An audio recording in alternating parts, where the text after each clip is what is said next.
Powered by Darshan Blackstone अगरबत्ती, एक अनोखी खुशबू। भारतीय हॉकी टीम के पूर्व कप्तान, दीवार और अब भी कप्तानी के रोल में ही है। जी हाँ, भारतीय हॉकी के प्रेसिडेंट हैं और हॉकी इंडिया के प्रेसिडेंट हैं, अध्यक्ष हैं। दिलीप तिर्की किसी पहचान के मोहताज नहीं है, इंट्रोडक्शन करने की ज़रूरत ही नहीं है।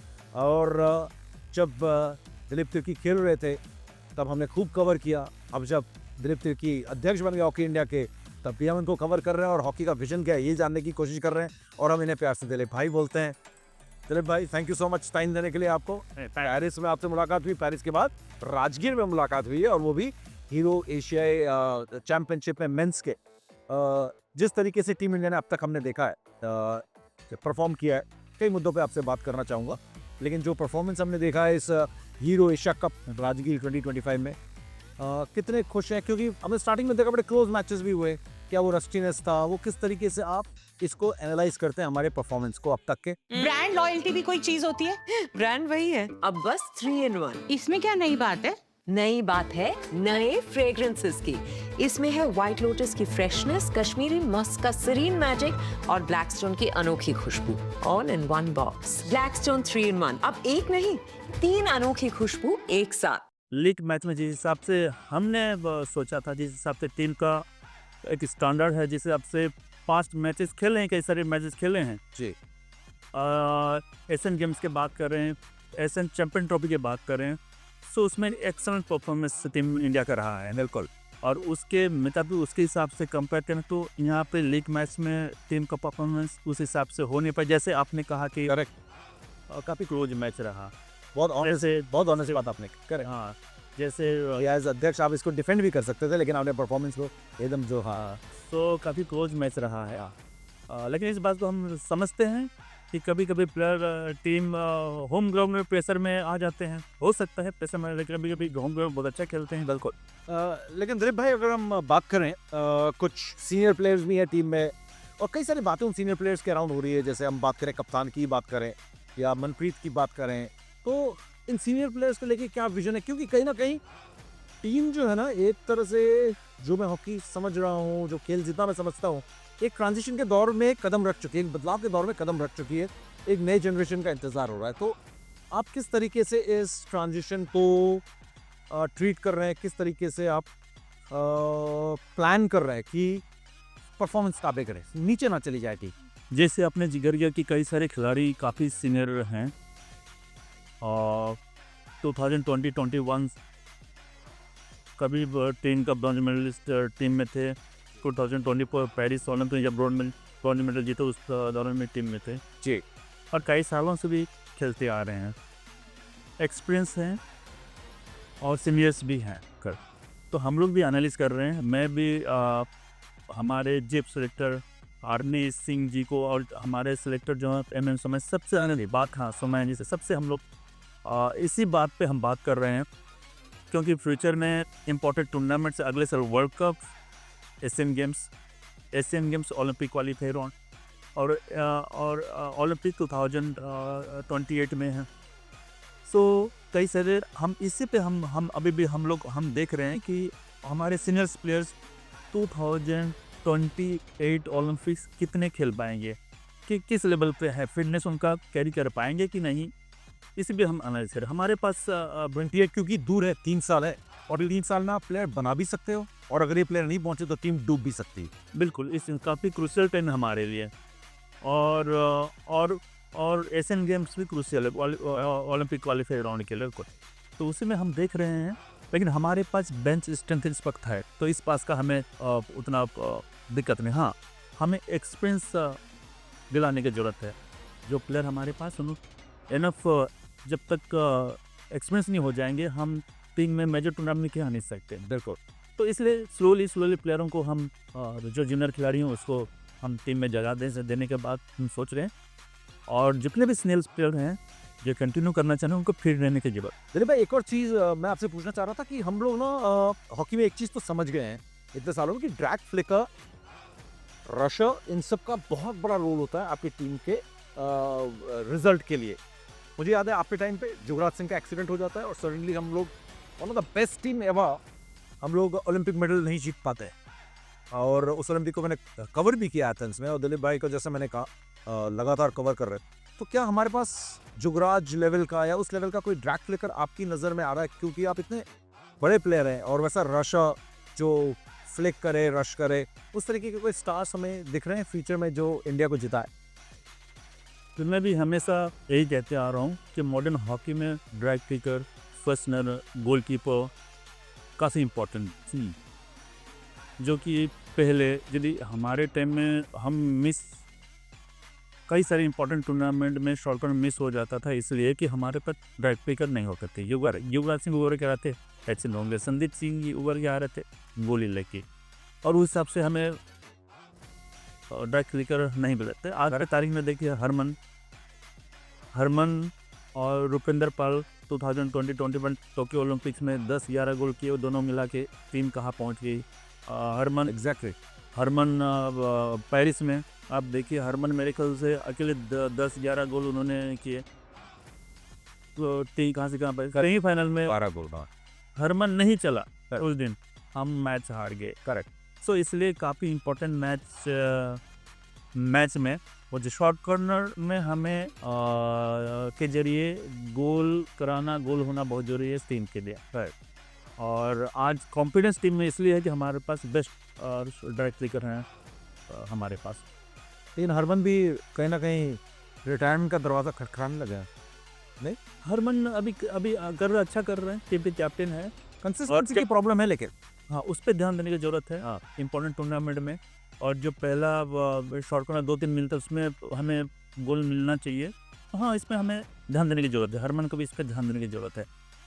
लेकिन फ्यूचर काफ़ी इंपॉर्टेंट है, जैसे आपने कहा कि फ्यूचर ड्रैग पिकर निकलना बहुत इंपॉर्टेंट है। जैसे हमने हॉकी इंडिया लीग में हमने देखा कई सारे यंगस्टर आ रहे हैं, और हम हॉकी इंडिया भी इस पर फोकस कर रहे हैं कि फ्यूचर में कैसे बेटर ड्रैग पिकर मिल पाएंगे इंडिया के लिए। हम इसलिए ड्रैग पिकर कोचिंग प्रोग्राम में, स्पेशल कोचिंग प्रोग्राम में हम थ्रू क्या है हॉकी इंडिया ने जाके हॉस्टल एकेडमी में जाके वहाँ पे ट्रेनिंग प्रोग्राम कर रहे हैं, और भी हम इस पे ध्यान दे रहे हैं कि ड्रैग पिकर तैयार किया जा सकता है, नेचुरली आता है, बनाया जा सकता है ड्रैग पिकर।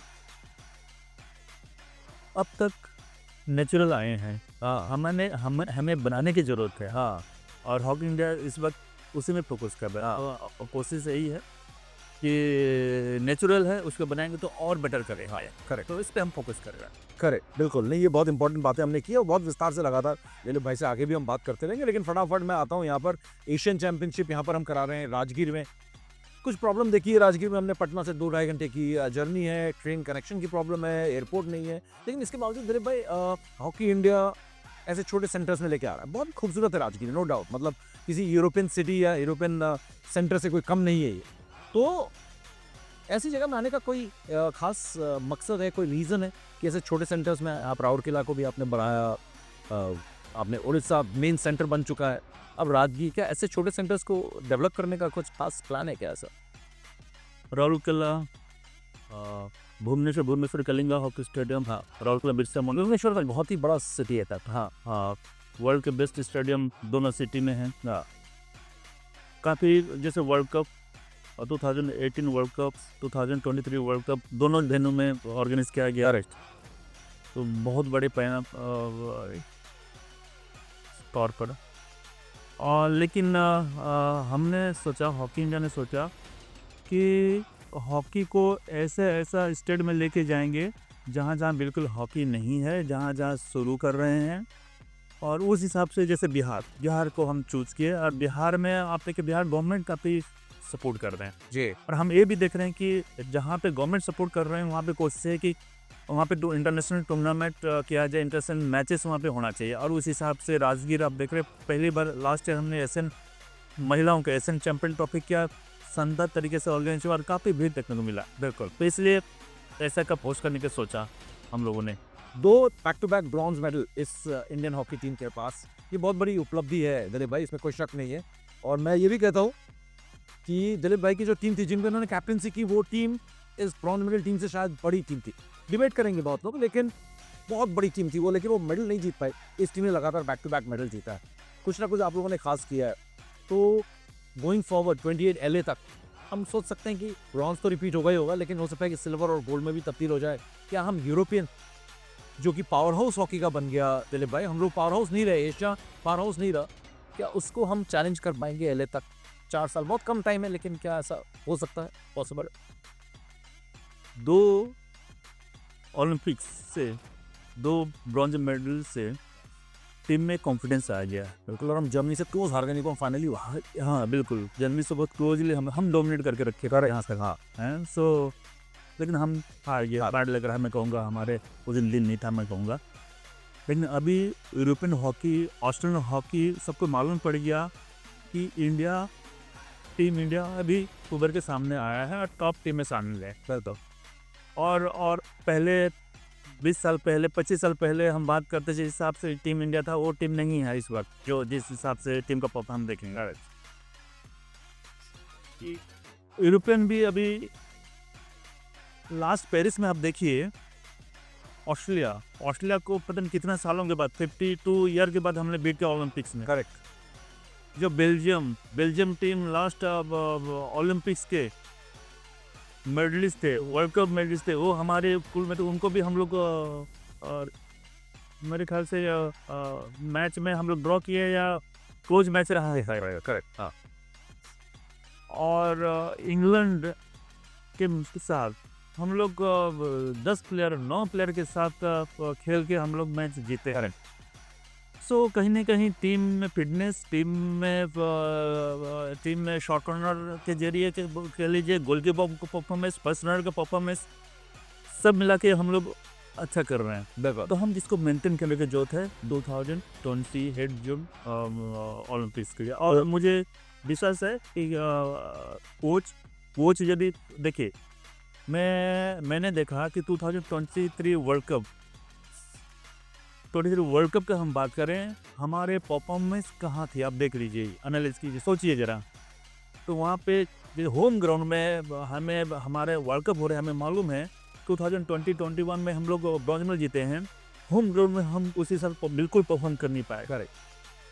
नए हम लोग बन के आए हुए थे, हमें सोचना पड़ा था कि भाई ऐसा रहा तो फिर एशियन गेम्स और ओलंपिक्स है क्या होगा। लेकिन हम लोग कोच चेंज किए, सपोर्टिंग स्टाफ को चेंज किए और फुलटन लाया गया, उन सपोर्टिंग स्टाफ को लाया गया। 5 महीना में एशियन गेम्स इजीली हम लोग जीते। बिल्कुल, पाकिस्तान को आपने देखा होगा कितने गोल से, फिर फाइनल में वो 5-1 जापान से करेक्ट इजी, उसके बाद ओलंपिक्स। करेक्ट। तो कहीं ना कहीं कोचों का भी कंट्रीब्यूशन रहा है। वही टीम था जो कि 2023 वर्ल्ड कप में उसे परफॉर्म कर नहीं पाया था, उसी टीम 5 महीना के बाद हम एशियन गेम्स में से गोल्ड मेडल जीतने ला रहे हैं। तो हमें कॉन्फिडेंस है कोच के ऊपर, सपोर्टिंग स्टाफ के ऊपर, और जितने प्लेयर्स हैं उनका भी कॉन्फिडेंस है कि फ्यूचर में बेटर करेंगे। लास्ट सवाल, आपका सबसे एक बड़ा हीरा जो है वो रिटायर हो चुका है, PR श्रीजेश, उसके शूज़ फिल करना एक बहुत बड़ा चैलेंज आपके लिए होगा, उस लेवल का गोलकीपर ढूंढना। अभी जो 2 गोलकीपर्स हैं, अभी चल रहा है, कौन आएगा, वो एक बहुत बड़ा चैलेंज है। छोटा सा जवाब मैं इस पे चाहूँगा आपसे। बिल्कुल, श्रीजेश का परफॉर्मेंस, श्रीजेश का दोनों ओलंपिक्स का में उनका परफॉर्मेंस के बारे में हम बात करें तो एक्सेलेंट रहा है, और ब्रॉन्ज मेडल जीतने पर उनका भी कंट्रीब्यूशन बहुत रहा है। सो आज डेफिनेटली श्रीजेश जैसे सब अपने अपने स्टाइल में खेलते हैं। अभी माठा के हमारे पे सूरज हैं और गोलकीपर हैं, अपने अपने स्टाइल से खेल रहे हैं, अपने अपने परफॉर्म कर रहे हैं। लेकिन श्रीजेश एक एक्सपीरियंस हो गया था अंदर पर, और श्रीजेश एक ऊपर लेवल में चला गया था, और श्रीजेश अब देश हर एक खिलाड़ी को एक कॉन्फिडेंस आ गया, हाँ श्रीजेश है, टीम डे पे ऑल बेटर है। हाँ, तो और वो प्रूव भी किया था, प्रूव भी कर चुका। तो बस हाँ, हम जो हमारे पास, लेकिन ये भी सच है कि जो हमारे पास प्लेयर है वो उसको लेके चलना है। करेक्ट। आखिर बनाना पड़ेगा, फाइनल श्रीजेश रिटायर कर चुके हैं। करेक्ट। सो जो प्लेयर हमारे पास हैं गोलकीपर, उसको हमें बनाने की जरूरत है, और कोशिश सही रहे, फ्यूचर वही खेलेंगे तो उसी से परफॉर्म करना पड़ेगा। ऑल द बेस्ट दिलीप भाई, thank you so much. Thank you. चलिए आगे और भी मुलाकातें होंगी और हॉकी के बारे में भारत के लगातार आपसे बातचीत होती रहे। Thank you so much. Thank you.